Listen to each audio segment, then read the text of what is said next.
Sa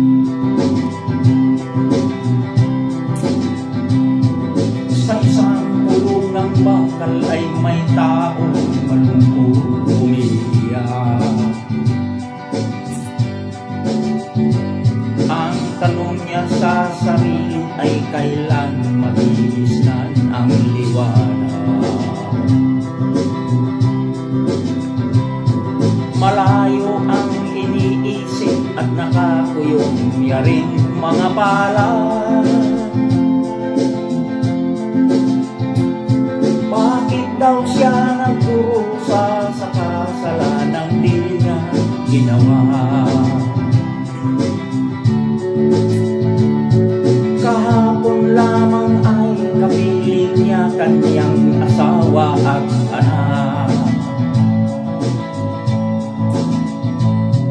Namumuhay ng tahimik sa isang munting tahanang may luwa. Ang kaligayahan ay pinutol ng isang paratang sa kanya. Siya daw ay may sala sa isang krimen na di naman niya ginawa. Wala na bang katarungan ang isang nilalang na katulad niya? Ilan pang tulad niya ang magdurusa ng walang kasalanan? Di ba't ang batas natin pantay-pantay, walang mahirap mayaman?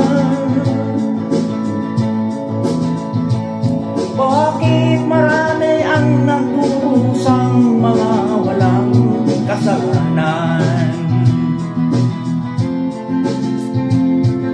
Mga ilang araw na lamang haharapin na niya ang itayan.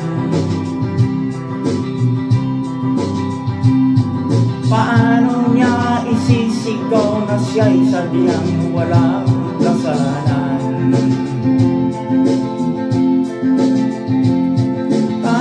Ang Diyos lamang ang siyang saksi, ang siyang nakakaalam.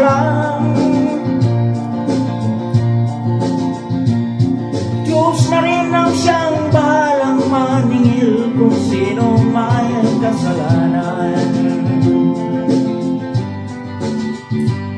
Dumating na ang araw, haharapin na niya kanyang kamatayan. Sa isang upuang bakal na kay dami ng buhay na inutang. O ang batas ng tao kung minsan ay di mo maintindihan.